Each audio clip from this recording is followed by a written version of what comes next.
How's it going, everybody? Welcome back to episode number 10 of Flight Time. Today, we're going to be talking about the Part 107 certification, the recertification, which Ken and I, we've had our Part 107 for a year, so we are a year away from needing to take our recert. Now, I also just want to say something kind of on a personal note here. I'm in a new space recording. I've got nothing in here but my desk, and there is a carpet, so it might be dampening some of the echo, but I can still hear a little bit of echo. So anyway, if you guys can hear echo on my end, I'm sorry about that. That'll be fixed soon, so hopefully you guys can bear with me. But anyway, yeah, Ken, the Part 107 recert. Yeah, so it's something you have to do, every 2 years. The FAA mandates that we go ahead and take this test. Now, it's a condensed version of what we previously taken. I've heard mixed bag of responses from people who have taken the test. Some have said it's difficult. Some have said it's easy, but it's something you have to do. There's no way around it. And it still costs the $150, right? Whoa. Does it? It costs $150? That's what I've heard. Again, I mean, look. Yeah, I mean, I get it. You know what? It's funny. When I first started hearing about the recertification, I was told that it was only 10 questions and it was easier. I was like, all right, that's going to be easy. But now I've been hearing that it's even harder. And you know what? I was talking to somebody, Jin, recently. I was talking to him, and he's one of our photography friends. He's based out of Jersey, and he said that he brought up a good point. If you look at your 107, there's nothing on there that states when it expires. So and also to bring up a valid point, the FAA is not walking around trying to enforce this 107. So I'm not trying to make it seem like I'm not going to do it and that you shouldn't do it and you shouldn't get your recertification. But at the end of the day, if you're a week past your certification, you've got the test scheduled at a time where you can take it. I don't think it's going to be that big of a pain, that you're not going to be taking it right away. I mean, think about it. How many people do you think drive around with an expired driver's license by a couple of weeks just because they can't get an appointment at the DMV? I'm sure there's a few. I mean, unlike, a driver's license, I mean, if you get pulled over with a suspended license or something, I'm sure, and I have to do this because we have to put our obligatory Steve mention in here. I'm sure Steve would attest this. They're probably, going to have to get a vehicle towed. But I mean, the FAA, in talking to my buddy Mitch, who does the 107 training, he said there's a lot of misconceptions, but the reality is the FAA is just there to educate us. They're not like this big bad wolf. I mean, they're not like this entity that's going to just dole out fines. That's just not how they operate.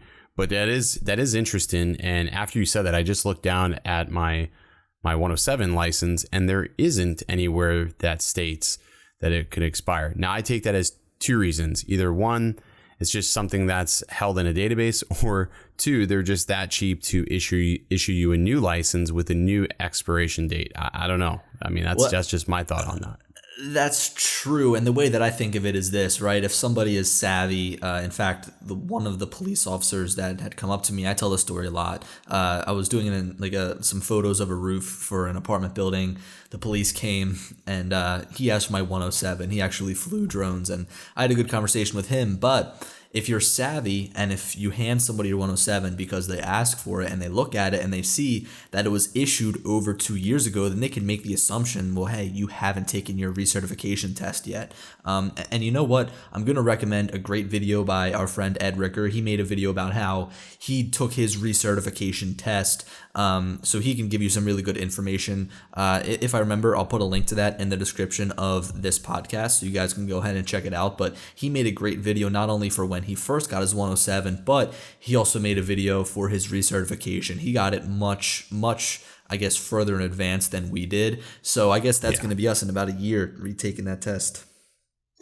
Yeah, and I'm sort of dreading it, but I'm sort of excited because I was really excited. I mean, I was really nervous when I first started taking the initial test, but honestly, I think if I just crank down and study again, I think it'll be a no-brainer. It's, no problem. The only thing that worries me is you have a lot less opportunity, if that makes sense. So the original test was 60 questions, and you can miss, I think, a possible 20 questions or so and still pass. And now with this test, there's really no way to know what's going to be on there, if they're going to hit you with any of the crazy stuff that they hit you with on the first one. But I mean, for the most part, it was pretty much open book. So I really didn't have a hard time. Once you know how to navigate set charts, you're like golden, really.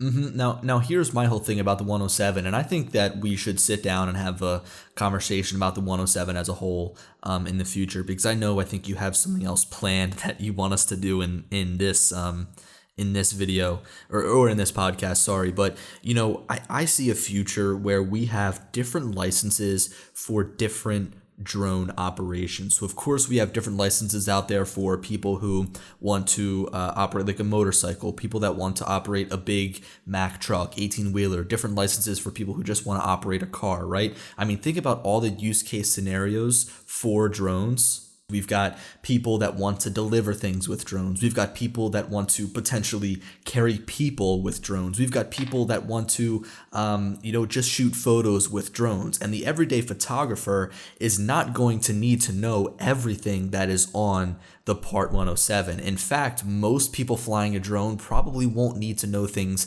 like weather charts or sectional charts. They won't need to know the radio frequencies for certain airports and whatever. I mean, there is so much information that doesn't need to be known by somebody who's flying their drone 400 feet away to shoot some photos of a property. You know what I mean? I mean, it blows my mind that the 107 is in place and people who just take photos with their drone need to take it. It's kind of just hitting me right now. It's got me a little bit upset. Yeah, I can sort of sense that. I mean, so in talking to Mitch, that Mitch is my friend who trains 107 classes specifically for like roofers that are going to be using a drone in their industry. But basically, I asked him a question because I was just curious about this because it's been sort of, eating at me. Because when we both started our channels, neither one of us had our 107. And I think people were like incredibly shocked to hear that we didn't. They were like, how could you not have your 107? How dare you? And, I said to Mitch, I said, what do you think of this, man? Do you think this is like a gray area? Like you need to have your 107 to make these videos about drones on YouTube?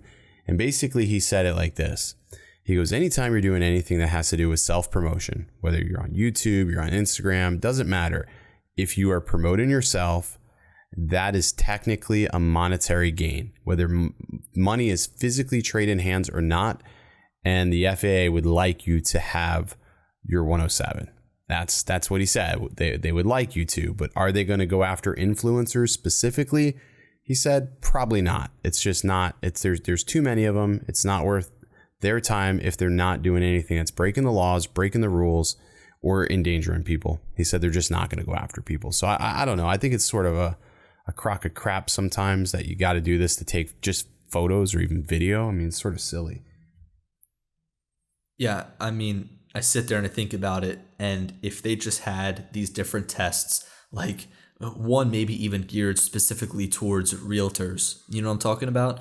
Right, just going through the basics of like safe drone flight, preaching the same rules that they enforce, or not really enforce, but that they put in place, like things that you can't fly above 400 feet, you can't fly over people, yada, yada, yada. Maybe even also about how to safely operate a drone, the things that should go into place before you even put it up in the air. I mean, those are the things that I think are going to go a long way, because for me, going through and studying things about like sectional charts and weather charts, it's almost a waste of time, because those are things I'm not going to use when I fly my drone. They're just not. And if you're somebody that is out there and flies a manned aircraft and you think that they could be helpful in the future to have, maybe you're right. But at the end of the day, I would much rather the FAA, put in place a test that is actually going to help people fly their drone more safely.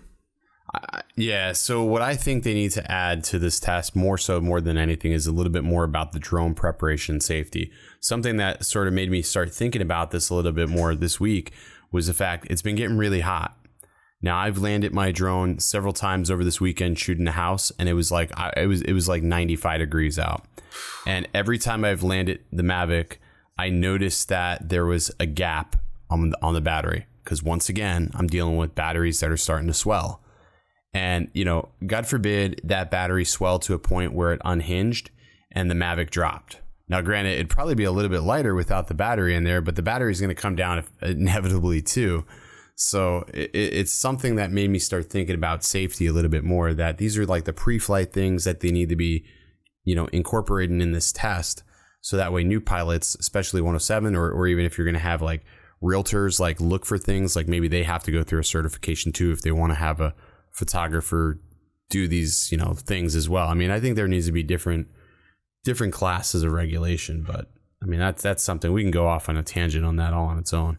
Yeah, I'm sitting here thinking about those swelled batteries you were just talking about, and especially if they're hot, and you're pushing it to the end of the flight, and if that thing fell, I mean, a hot battery at that point in time, slamming into pavement, that's just not good. No, and it made me start getting nervous because this is now, so I've officially got 0 batteries that are not swelling. So I have to now spend like $400 to go get batteries because all of them are swelled. And it's crazy because they're all about, I want to say one of them 6 months old, and the other 2 are a year old, maybe a little less than a year, but in any event, yeah. So it sort of sucks, but it's par for the course, I guess. Yeah, I just think the biggest thing to take away from here is that, the 107 is outdated, and it's been outdated since it's been put in place. And I just think that moving forward, I really hope that the FAA opens their eyes and understands that something else needs to be put in place rather than this, because it's just something that I don't see even being beneficial for drone pilots. Right. I understand you have to get it, and I'm going to get it, and I'm going to do my recertification, but it's a real big pain, and I think it's hoops that drone pilots should not have to jump through. I agree, but since we do have to get a recertification, I thought it'd be sort of a cool thing to do here is to see what we've retained since the last time we've taken the 107. So I sent you a link. Well, come on, man. Let's just see. Let's see. I sent you a link just now to the 3DR practice exams. Now, I found these 3DR practice exams from Tony Northrup's video. I watched that to help prep me for the 107. So if anybody is thinking about getting the 107, want to prep for it, we'll be sure to include these links down below. It's free. You don't have to sign up for anything. They're just practice exams. And on this podcast, we're just going to take a handful of questions, but we're going to stay away from diagrams or anything because there are some things that want to pull up a diagram. So we're going to stay away from those. Dude, I'm looking at some of these questions right now, and it's things that I don't think I would ever have to know when flying a drone. Oh shoot, something just popped up. How do I get rid of this? I'm just gonna have to refresh. It may make you want to go ahead and enter your email. And I'm just gonna take a look here. I'm gonna try to find things that are really drone related. So that way it's more pertaining to the UAV space, and hopefully somebody has a takeaway from it. All right, so I clicked on this link, and first of all, I've never used the 3DR prep test. This seems like a pretty good, and they've got 130 questions here. It seems like they've got a pretty good, area for you to study. So this is pretty awesome. It keeps asking me for my damn email. But anyway, this question right here, which I don't know the answer to. It says between 1000Z and 1200Z, the visibility at KMEM is forecast to be ? Come on. If I'm flying my drone 400 feet away to shoot some photos, I don't need to know that. The problem is they're speaking about the weather and pilot terminology, and the reality is that most people that are going to be using a drone are not pilots. I mean, yes, you're physically flying something. You're a remote pilot, but I don't consider myself I'm not going to get in the cockpit of a plane if there's an emergency and try to land it type of thing. Yeah. Well, not going to happen. Do you have a Yeah. Do you have a question? I've got a question for you. So here it is. Ready? Which crew member is required to be under the direct supervision of the remote pilot in command when operating a SUAS? The visual observer, the remote pilot in command, the person manipulating the controls. Okay, now that I know the answers, what was the question again? So the question is, which crew member is required to be under direct supervision of the remote pilot in command when operating an SUAS? Okay, so the answers were the person in direct control of the aircraft, the visual observer, and what was the other one? The person manipulating the controls. I would say that, the person manipulating the controls. Okay, so I'm going to go with, and I haven't clicked it yet. You guys will hear when the little button clicks, but I'm going to click on the visual observer because my thought is that the visual observer is the secondary person in the operation. So you have your remote pilot in command. Mm-hmm. He's actually controlling the UAS, and then you have the visual observer. So let's see what it says. So I'm going to grade my responses. You got to go down to the bottom, and it says 0 questions answered correctly. Huh. I'm telling you, I think the visual observer almost acts in the own entity. No, you were right. You were right. Yeah, the person manipulating the controls is the person because who you think about is responsible. If you want can to have 3 people essentially. Yeah, think about this. If you're gonna be, it's almost like whisper down the lane. Something's gonna get lost in translation. So that's why I would think it's just gonna be directly to the person that's in command of the sticks. You know, here it's pretty crazy because I'm looking here, and I've gone through a couple of pages here, and I really can't find something that actually is a good question. Okay, Ken, here's a good one. Ready? Okay. Yeah, go ahead. Damaged lithium batteries can cause increased endurance, a change in aircraft center of gravity, or an in-flight fire. You see, look, dude, it could be both of these in my opinion. It can be both, but I'm gonna say an in-flight fire. I think I agree with you. So I'll click on that one, an in-flight fire. And my reasoning behind this is because, yes, it will change the aircraft center of gravity depending on where the battery is located. If those batteries are swelling, absolutely. I'm thinking about like looking at the batteries I have now. I'm like, man, these things are swelling and popping out. But I think it'll cause a fire. You know, with the Mavic, how it's centered on the top, I don't think it would be too much of an issue. But if it's something that's hanging from the bottom or something that's like coming out the back. So, all right, let's see. Grade my responses. It says one question answered correctly. So, yes. Okay. That was right. So we're one and one. So we each got one question wrong, or we each got one question right. Give me the restart right now. You wanted to take the test before we were even ready to, before we were freaking ready, dude. I know. Okay, so go ahead. What you have one for me or no? Okay, so okay, here's one for you.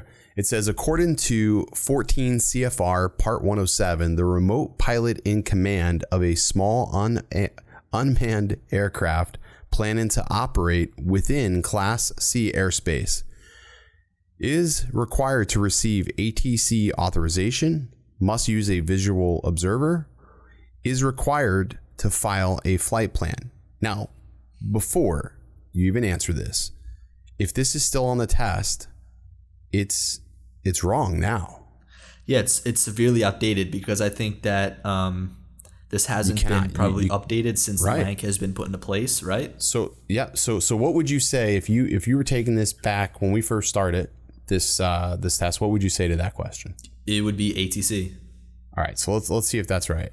ATC clearance is what you need, right? Yep, you are 100% correct on that. So that would be wrong today because now it would be you would have to do the digital authorization through one of the applications. But I mean, would they still consider that you're getting an ATC authorization? Because it's really not, though. It's not the same. I don't think it's the equivalent of calling an airport or I mean, even this is wrong because before you'd have to go to the website if you were going to fly in Class C. Because 107 pilots you were supposed to file a flight plan online and request authorization. That's what I was doing. All right, I've got another question for you here. All right. You may operate an SUAS from a moving vehicle when no property is carried for compensation or hire. So, you see, this is weird.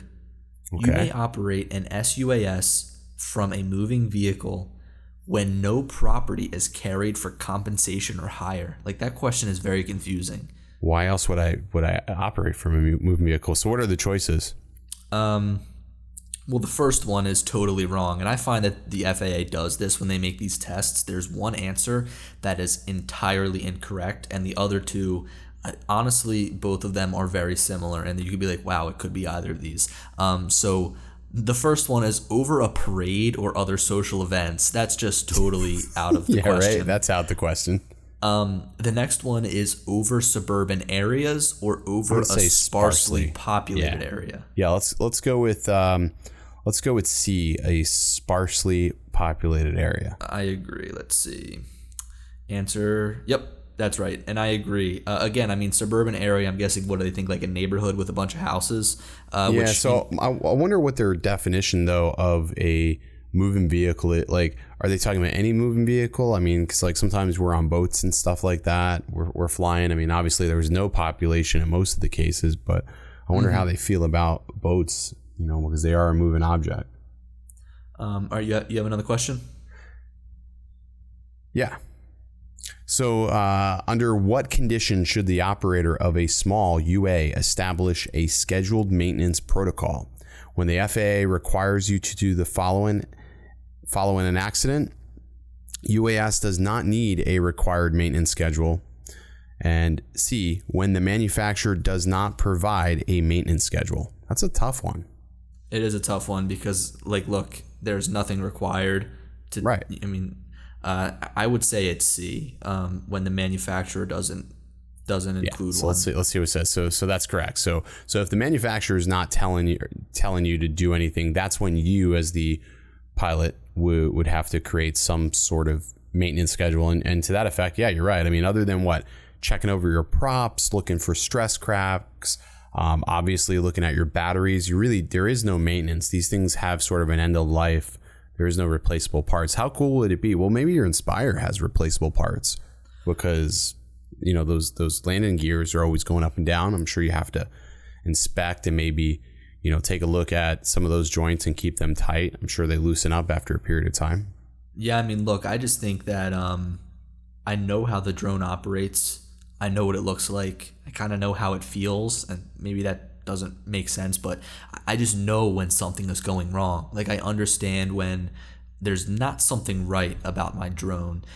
Sure. And before I put the drone up, obviously I take it out of the bag, I unfold it, kind of look at the top and bottom, put it on the ground, turn it on, let it warm up for like a minute as I get my controller ready. And then once I put it up, I pretty much let it hover there in front of me for a second, do a quick 360, make sure that everything's fine. Usually it is, but sometimes I'll notice that maybe a certain part of my drone is dirty that needs to be cleaned, or other times maybe there's a little crack or something like that I didn't see, or maybe a little portion of it is scratched. I mean, being able to look at these drones over is definitely something you want to do before you fly, because just like me, I actually noticed mid-flight that the back legs of my Inspire 2 were broken. And it's not like the legs, but it's like the little feet that hold the drone up. But because of that, when I land, they flex. So now pretty much all the time I catch it and then I carefully put it down on the ground. And that's just something that I'm dealing with right now. Probably going to get it fixed. It's not a huge issue. It's not impacting my flight. But in terms of landing, I've pretty much got to catch it each time. Wow. All right. So I've got a question for you here. And I want to talk about this a little bit after I ask this to you. So it says, before each flight, the remote PIC, the remote pilot in command, must ensure that objects carried on the SUAS are secured, the site supervisor has approved the flight, and ATC has granted clearance. Now look, I think that it's each one of these. And before you give your answer, I want to say what I have to say about this, because I think that you're going to agree with this, and probably everybody else will agree with this. I have never had a time where I've needed to have like a site supervisor, a pilot in command, and a visual observer. I mean, imagine if you were doing a job and somebody wanted you to fly the drone and you had to say, okay, you want photos of a house? That's going to be $2,000 because I need to hire these 3 other people, I actually, so this weekend, I was doing a house where it required me flying directly behind the house, like low, where I couldn't see the drone. and I was in a position where there was no way I can see both sides of the house. So I actually had my buddy was there, and he was guiding me, making sure that we weren't touching, the other backside of the house. But I mean, I've never been in a situation where I needed a visual observer either. I mean, I usually try to fly really close. I mean, I was like within like maybe 50 feet for myself with the drone just today, but I just couldn't see when it went behind the house on one spot. But even still, like, I mean, I couldn't imagine the cost if you had to have all those people in place. People would be flipping over the bills, I bet. I mean, look, drones are meant to be put in place to save money. And when you've got 4 people trying to operate one drone, it's just overkill. Now, look, if you are going to be on a massive movie set where you've got a very expensive drone in the air, look, I understand that. But just for the general video or photo shoot or general flight. I think, things like that are budgeted for, for that. Like if you're on a movie set or even a TV show in which they're using a drone that is geared for that sort of cinema line, okay, they've obviously budgeted for that, there's the budget there. But if you're doing something like to do an inspection of a roof or something where they normally would have 2 guys up there scouring over a roof, or have, potentially somebody up there where it required a higher insurance to have them do that, then yeah, having multiple people is probably not a good move cost wise. Yeah. And you know what? I don't know if I'll catch flack for saying this, but you probably will. Jeez.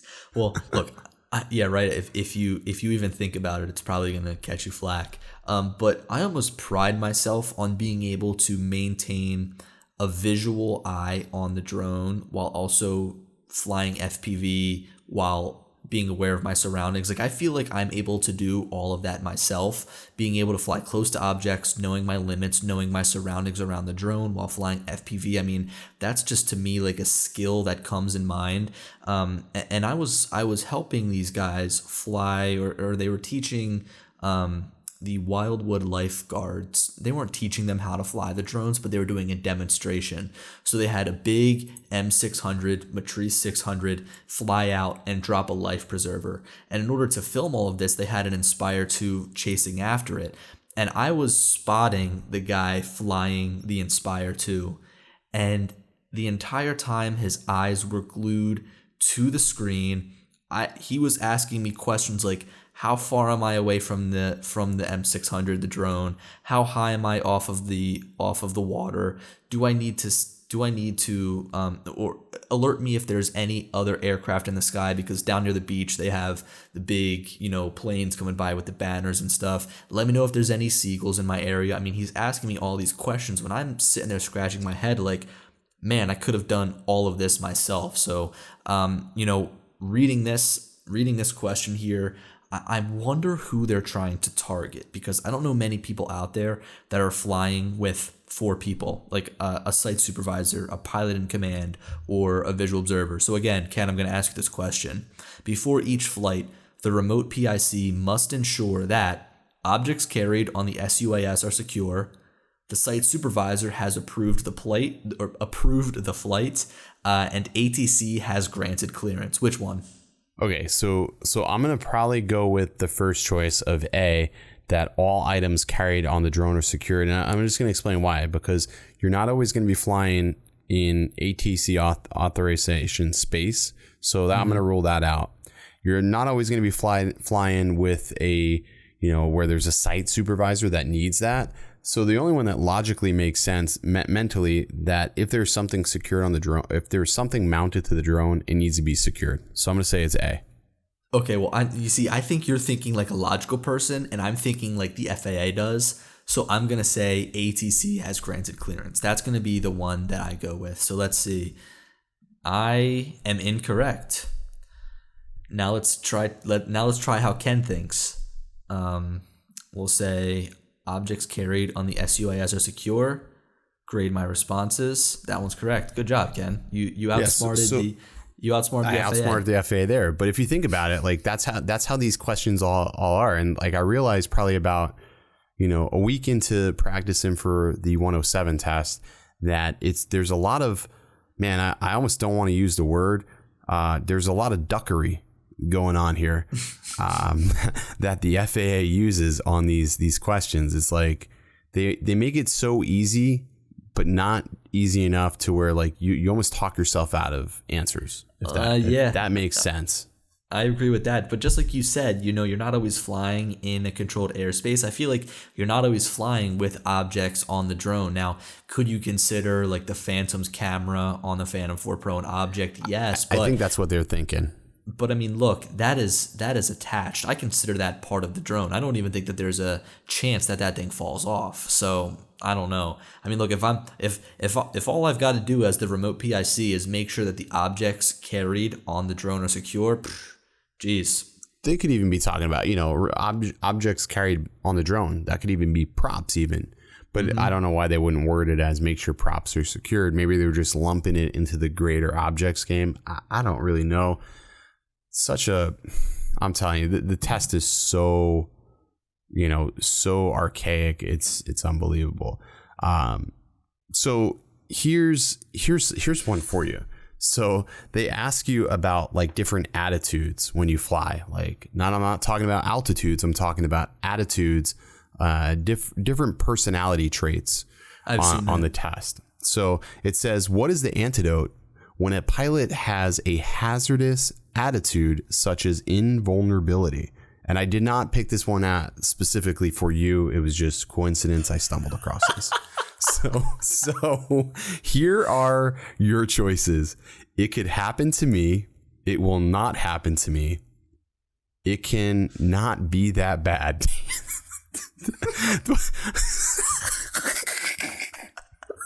I'm genuinely crying reading these lines. I'm not saying this is you, but damn. Oh, I'm honestly, there's tears in my eyes. So is it A? So I'll read it again. It could happen to me. It will not happen to me. It can not be that bad. Invulnerability. It's going to be, it can happen to me. The first one, right? Well, you're invulnerable. So wait, hold on. What was the question again? So it said, what is the antidote when a pilot has a hazardous attitude? So you have this attitude where you're invulnerable. So nothing can affect you. Nothing can happen to you. I just gave a little bit more away, but it's invulnerable. That's the trait, invulnerability. So the antidote has to be that like anything can happen to that person. Accidents happen. So it's the first one, right? I'm okay. We can go with that. Let's see. It could happen to you. So wow, you're right, dude. Because I figured the other two are like things that you don't want them to do. You don't want to think that. Okay. You know what? I think I read the question wrong, actually. But what did you think it sounded like? I think it was saying like I forgot that there was antidote in there. So the antidote would be the solution. So the solution would be, you have to think that these things are going to happen to you. I had a mental brain lapse, but you were on point. But that's like something that like sometimes it happens. I used to think about like this all the time, not just in drones, but other things like.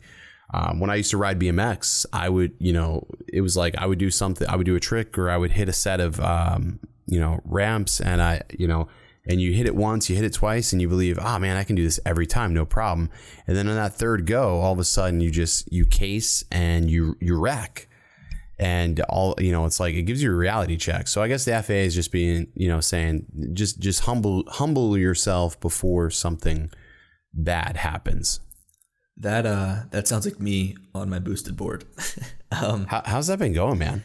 Yeah, it's going good. Okay, so this question that I've got for you here is one that gets me a little bit upset because I feel like all these questions get you upset. If we're just being honest with each other, they all get you upset. It of course pertains to drones because it's on this test, and everything on this test pertains to drones. But it also says remote pilot in the actual question. It says, as a remote pilot operating near an airport, the first red flag, I usually never fly even near an airport. And if so, I'm right on the cusp. That's the first thing.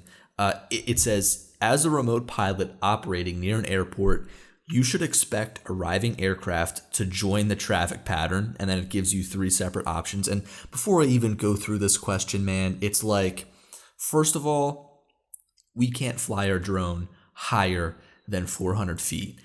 And these planes are probably like 400 feet when they are just about to hit the runway. I mean, there's no logical chance that me as a drone pilot is going to collide with a manned aircraft. Like, even if it's a commercial airliner, these planes are like 1,600 feet high, even when they're within like a mile radius of the airport. So maybe they're 1,600 feet. I mean, it depends on the approach pattern. I mean, I've seen, I'll be quite honest with you. I was at a location one time and it said you have 400 feet elevation. And it was at the beginning. It was at the beginning of the landing pattern for I want to say it was the north runway at Tampa. In any event, these drones are coming overhead of the site that I'm photographing. And when I say they were probably about 500-600 feet high, they were about 500-600 feet high. And I was like, holy crap. How? I mean, yeah, okay, so I'm at 400 feet. This plane's at 600 feet.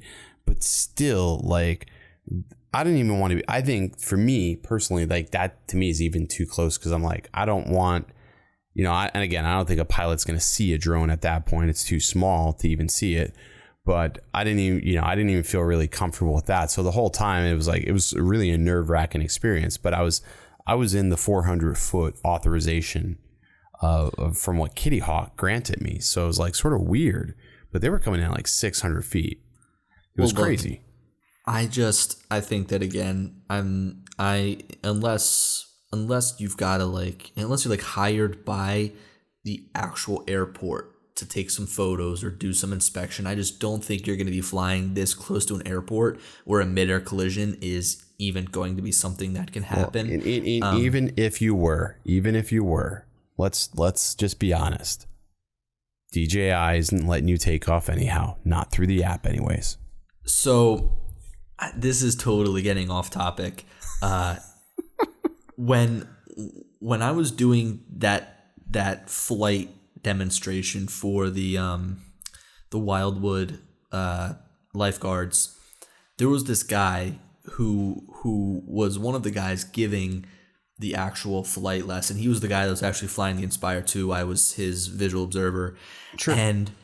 And he was talking about this situation where there was it was something at the Philadelphia airport. And granted, I've never heard of this. I didn't hear that this happened. So maybe this was a couple of years ago. It definitely wasn't something that's been recent. But apparently this guy was in the area of the airport and he had a hunting rifle. And he was claiming he had his family with him, and he was claiming he was going to kill his family and he was going to kill himself. So they wanted to use a drone to try and track this guy down, but they were so close to the airport that they straight up couldn't get authorization. He said that him personally called the vice president of DJI and had the drone unlocked and ready to fly. So I can't attest to the validity of this, but it sounds like something pretty crazy. But anyway, I think with just all that, just all right. So speaking to the unlocking with DJI, they need to get on that. There needs to be a way to load that 107 number, because if you are working near an airport, like I work near an airport all the time, and I always get authorization through all these other applications that lets the airport know I'm flying. But the Mavic 2 Pro or Mavic 2 Zoom or Phantom just doesn't work. So then I have to resort to my Evo, which, I mean, it's fine, but ideally I would have liked to use, the 1-inch sensor for those crispier photos, but it is what it is. Mm-hmm. Well, yeah, and I think that better integration is something that we need. But back to this question for you. As a remote pilot operating near an airport, you should expect arriving aircraft to join the traffic pattern 45 degrees to base, overflying the runway and turning downwind, or 45 degrees to downwind. Okay, so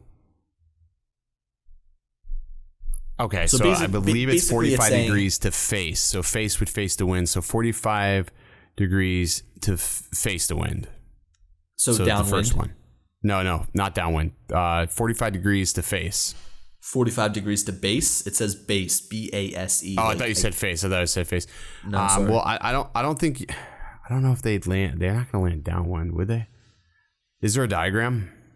No, it doesn't show any sort of diagrams. I mean, look, I don't think that they're going to be overflying to turn downwind. I would say that they're coming in 45 degrees to downwind. I'm going to say 45 degrees to base. Okay. All right, I'll try base. Let's see. I'm probably wrong, but that wasn't right. It is 45 degrees to downwind, and I can tell you that was a total guess. Yeah, I mean, it's like, and again, it's like, it's these questions are sort of off kilter. I mean, if I sit here and study again, yeah, it's all gonna be fresh in our minds once again.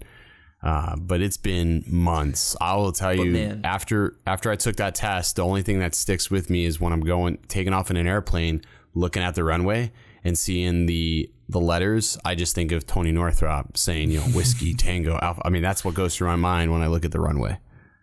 I've got to sit here and think about it, though. And, there is so much more important information to know as a drone pilot than which way manned aircraft are going to be arriving in a traffic pattern. So for sure. Why don't you ask one more question if you've got one for this podcast? And, I guess people probably already tuned out. They don't want to hear about this. Yeah, you never know. They may be like, they may want to know a little bit about, what you're going to see, as a pilot. Let me try to find one here. I've got a quick one here. If you want to end on it. All right. Yeah, shoot. Go ahead. Within how many days must an SUAS accident be reported to the FAA? 10 days, 30 days, or 90 days? I thought you had 10 days from the point of the accident. You know what?